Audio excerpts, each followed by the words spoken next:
Hello mga kabaday! Aniya na sa bako aron sa pag-Bible study dinhi sa Facebook. Kung ugaling aduna ka may pangutana, i-type ang imong pangutana kay kita andam nga mutagad o mutubag sa inyong mga pangutana dinhi sa Facebook mga kabady. Ug dili kita maglangan, ang tema nga atong pagatun-an karon mao kining kinabuhi human sa kamatayon mga kabady. Ang pisikal nga kamatayon mahitabo bisan asa, sulod sa gawas sa imong panimalay. Kini moabot bisan unsang takna, buntag, udto, hapon, gabi ug kadlawon. Moabot kini sa tanang tao, bata o tigulang, babay o lalaki, dato o pobre, ilado o dili ilado. Walay pilion ang kamatayon mga kabady. Naginlain ang paagi sa pag-abot niini, sakit, aksidente, katalagman, gipatay o bunga na sa katigulang. Ang kamatayon dili mapugngan, bisan unsa. Bisan mainom ka ba og daghang bitamin, medisina, paugmat sa kusog, o saktong pagkaon, hinuon pwede kini nga mapataas ni ining mga butanga, mga kabady. Ang tao moagi gayud og pisikal nga kamatayon. Gawas kun maabtan siya sa pagbalik sa atong Ginoong Hesukristo mga kabady. Number 1 nga pangutana mga kabady.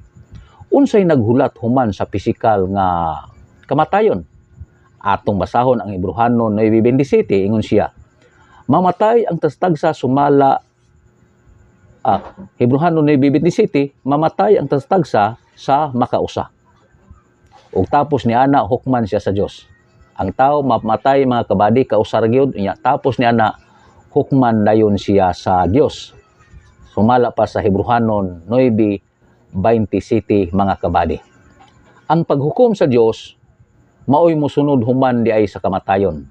Usbon ko, ang paghukom sa Dios maoy mosunod human sa atong kamatayon mga kabady. Ang matag kalag nga mupanaw ni ining kalibutana muatubang gayud di ay sa Dios ug muhatag og husay sa iyang kinabuhi o sa atong kinabuhi mga kabady. Number 2 nga pangutana, unsa ang paghukom? Nagaingon ang pinadayag 20 bersikulo 12 og 12 ngadto sa 15 atong basahon. Usbong kong pangutana number 2 mga kabady, unsa ang paghukom? Ug nakita ko ang mga patay, inila ug dili inila nga nagbarog at tubangan sa trono. Gibukhad ang mga libro ug may lain pagayong libro gibukhad nga mao ang libros kinabuhi. Gihukman ang mga patay sumala sa ilang binuhatan ug nga nahisulat sa mga libro. Ang tanan kan sa ngalan wala may sulat sa libros kinabuhi gitambog ngadto sa linaw nga kalayo mga kabady. Pinadayag 20 bersikulo 12 ug 15. Ang paghukom mao ang panahon diin ang Dios mohimog desisyon kung iyabang pasudlon ang usa ka tawo o dili sa iyang gingharian. Ang kamatayon usa ka pultahan ngadto sa laing lugar diin wala nay kahumanan. Aduna lay duha ka lugar nga pwede adtuan sa usa ka tawo nga namatay mga kabady. Mao kining langit ug impierno mga kabady. Atong mabasa dia sa Lucas 16:19 ngadto sa 23. Kung ang Dios maghukom kanimo ngadto sa impierno, didto ka ug unya, ug kung siya mohukom kanimo ngadto sa langit, langit ka. Walay tunga-tunga mga kabady. Mao kana siya ang paghukom. Number 3 nga pangutana, giun sa paghulagway sa Biblia ang impierno? Una, usa kini ka lugar diin ang yawa uban sa iyang mga anghel ug tanang mga makasasala pagasilutan. Mao kana ang impierno mga kabady. Giun sa paghulagway sa Biblia ang impierno? Una, usa kini ka lugar diin ang yawa uban sa iyang mga anghel ug ang tanang mga makasala pagasilutan. Mga kabady. Mao kana siya ang impierno. Atong basahon ang Mateo 25:41, ingon siya, unya moingon siya ngadto sa iyang wala, pahawa kamo kanako, kamong gipaghimaraot sa Dios. Ngadto kamo sa kalayo nga walay pagkapalong, nga giandam alang sa yawa o sa iyang mga anghel. Mao kana ang lugar sa impierno, mga kabady. No?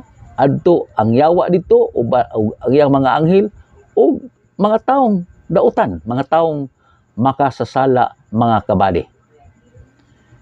Busa, sa dili pa kita magpadayon sa unahan, muinom sa tagkape.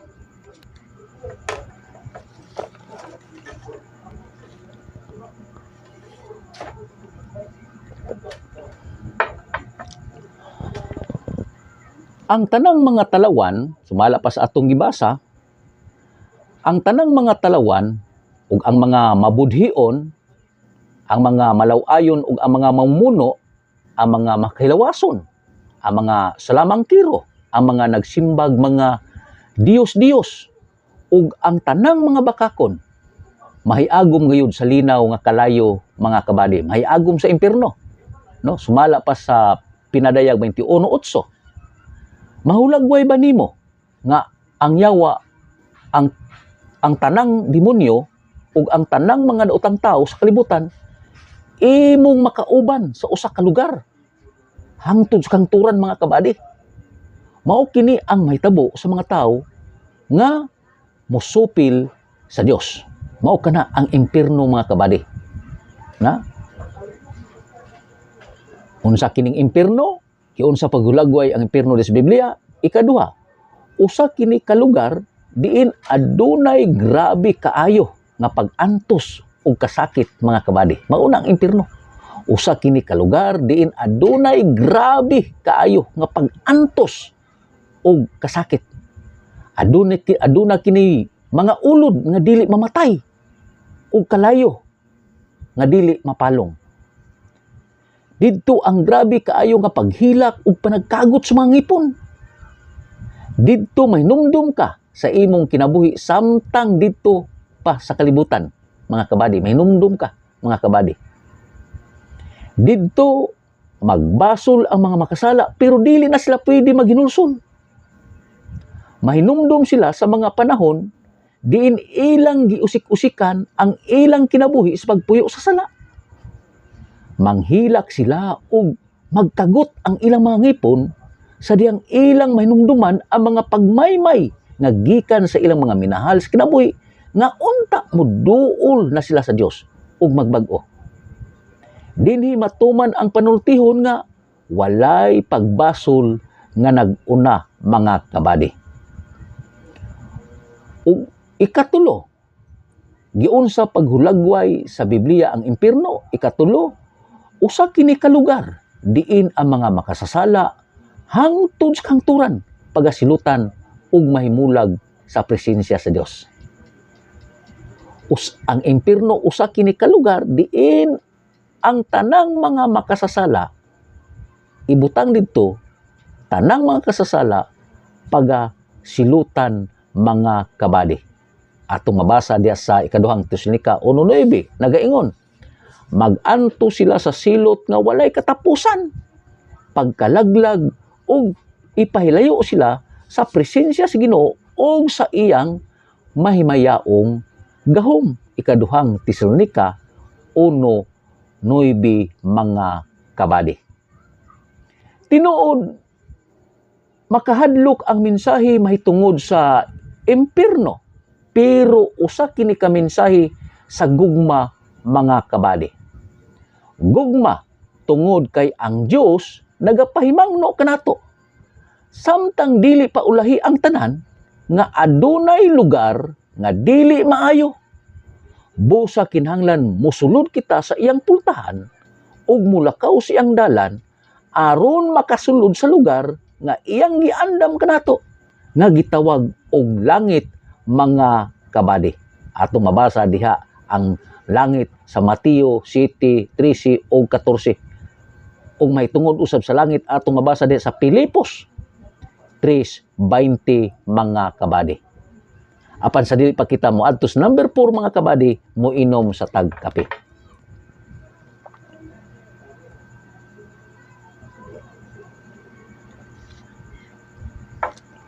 Number 4 mga kabady. Giunsa man paghulagway sa Biblia ang langit. Una, usa kini ka lugar diin wala nay paghilak, kasakit, kasub-anan o kamatayon mga kabady. Mao ni siya ang lugar sa langit. Ug mao ni atong padulngan o atong agtuan sa tanan nga midawat ug mituo ni Ginoong Jesucristo sa iyang kinabuhi mga kabady. Nagaingon ang Pinadayag 21:4 atong basahon. Pahira niya ang ilang luha ug wala nay kamatayo ni kasubo, paghilak o kasakit, kay nahanaw naman ang daang mga butang. Mauna ang langit mga kabady, Pinadayag 21:4 mga kabady. Ug ikaduha, usa kini ka lugar diin wala nay dautan ug mga makasasala. Mao na ang langit mga kabady. Wala nay dautan didto. Wala nay mga makasasala didto sa lugar sa langit mga kabady. Wala nay kasub-anan, wala nay kasakit, no? Wala nay problema mga kabady, no? Wala nay mga taong dautan, wala nay taong mga makasasala dito sa lugar sa langit. Ug mao kini ang dapit nga giandam sa Dios alang kanimo kanako kanatong tanan nga midawat ug mituo sa atong Ginoong Hesukristo. Pinadayag 21:27 nagaingon, apan walay bisan unsa nga hugaw makasulod sa syudad o bisan kinsa nga naghimo sa makauulang buhat o nagbakak. Ang pasudlon sa syudad, mao lamang ang mga tao kansang ngalan na isulat sa libro sa kinabuhi sa nating karnero mga kabady. Ikatulo mga kabady, ang langit mga kabady, usa kini ka lugar diin ang Dios makig-uba na kanato hangtod sa kahangturan. Pinadayag 21:3 atong basahon nagaingon siya Pinadayag. Karon ang puloy-anan sa Dios ania na sa katawhan. Magpuyo na siya tipon kanila ug sila mahimong iyang katawhan. Ang Dios makig-uban kanila ug siya mahimo nga ilang Dios. Pinadayag 21:3 mga kabady. Mao na siya ang langit. Usa kini ka lugar din ang Dios makig-uban na kanato hangtod sa kahangturan mga kabady. Number 5 nga pangutana mga kabady. Kanus kita mag-andam niining kinabuhi nga human sa kamatayon? Nagaingon ang Lucas 16:27-28 ingon siya. Atong basahon mga kabady. Ang dato mitubag kun mao kana amahan. Hangyoon ko ikaw nga imo untang ipadala si Lazaro ngadto sa amo. Diin ako may 5 ka igsoong lalaki. Padtua siya aron sila kapasidan-an ug dili mahianhi ni ining dapit sa kasakitan. Lucas 16:27 ug 28 mga kabady. Niini nga pasahi sa itaas, mihangyo ang dato, namatay og naadto sa impierno o Hades. Nga ipadala si Lazaro, patay na apan hayadto sa langit. Ngadto siyang 5 ka igsuon aron kapasidan-an sila samtang buhi pa aron dili mahiadto ni ining lugar sa kasakitan.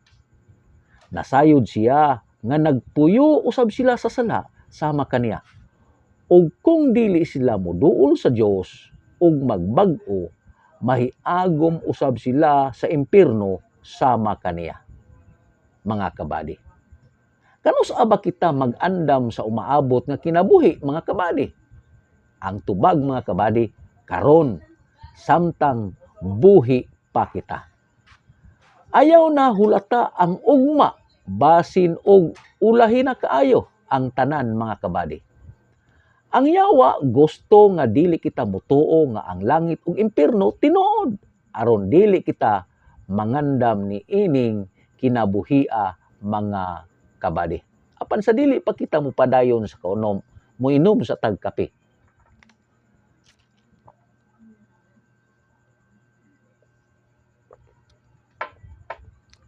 Number 6 nga pangutana mga kabadi. Unsaon nato pag-andam ni ining kinabuhia nga umaabot? Atong basahon ang Lucas 16:29-31 ingon siya. Si Abraham miingon atoan na didto si Moises ug ang mga propeta nga magapasidaan kanila sila nay mahibalo sa pagpamati sa ilang isulti. Ang dato mitubag apan amahan kana dili paigo kung adunay mabanhaw ug muadto kanila. Mamiya gayud sila sa ilang mga sala. Apan miingon si Abraham, kung dili sila mamati kang Moises ug sa mga propeta, dili gid sila makabig besan pag may mabanhaw. Lucas 16:29-31 mga kabadi. Makita nato sa itaas nga mga bersikulo ang tubag ni Abraham sa hangyo sa dato nga ipadala si Lazaro balik sa kalibutan aron pahimangnuan ang iyang 5 kaigsuon nga lalaki. Gusto sa dato nga aduna gayoy mabanhaw gikan sa mga patay aron sila mutuo ug mubiya sa ilang mga sala. Apan giklaro ni Abraham sa dato nga aduna nay mga buhi nga alagad sa Dios nga nagawali sa minsay sa gingharian ngadto kanila ug kung dili sila maminaw wala nay mahimo aron pagluwas kanila. Mga kabadi. Unsaon nato pag-andam sa kinabuhi nga malabot mga kabadi? Ang tubag mga kabadi, kinahanglan maminaw kita sa mga tao nga gigamit sa Dios aron pagpahimangno kanato ginamit ang iyang pulong nga mao ang Biblia mga kabadi.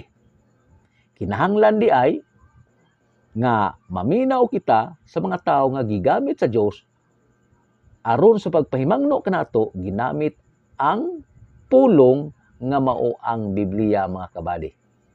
No? Ingon niini ang pagpangandam mga kabadi. Paminaw sa pulong sa Dios, dawata ang pulong sa Dios tungod kay nagaingon ang pulong sa Dios sa Juan 1:1 sa sinugdan mao ang pulong ug ang pulong kauban sa Dios ug Dios ang pulong. Sa Juan 1:14 ug ang pulong nahimong tao. Busa kung gusto ka nga makabaton kag kaluwasan nan dawata ang pulong. Dawata ang atong Ginoong Kristo, mutuo ka ni Ginoong imong dawaton ang atong Ginoong Kristo pinaagi sa iyang pulong mga kabadi. Busa anhin lang ta kutob sa atong pagtuon sa pulong sa Dios sa atong tema nga kinabuhi human sa kamatayon. O sa sunod natong pagtuon mga kabadi, ang Dios nga mao'y nagabuhat sa langit o sa yuta o sa dagat o sa tanan nga panon ana kanila mismo ni atong kinabuhi. Ang Dios ug amahan sa atong Ginoong Kristo ug dinayugan sa Espiritu Santo magapanalangin kanatong tanan mga kabadi. God bless mga kabadi.